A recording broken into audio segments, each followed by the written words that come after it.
Hey everyone, in this quick tutorial, I will show you how to use Slido for creating quizzes in under a minute.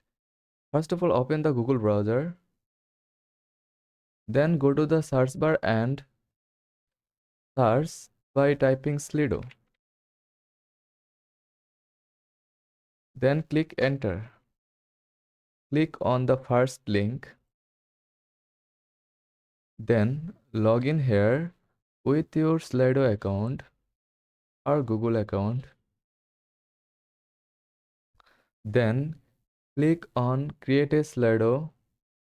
Give your Slido a name like new quiz. Set the date if you want, then create Slido. After creating a Slido, go to the quiz tab, click on the button called add first question. Now type in your quiz question and add the possible answer. Don't forget to mark the correct one. Once your questions are set, click launch to make the quiz live. Your audience can now join using the event code or the link.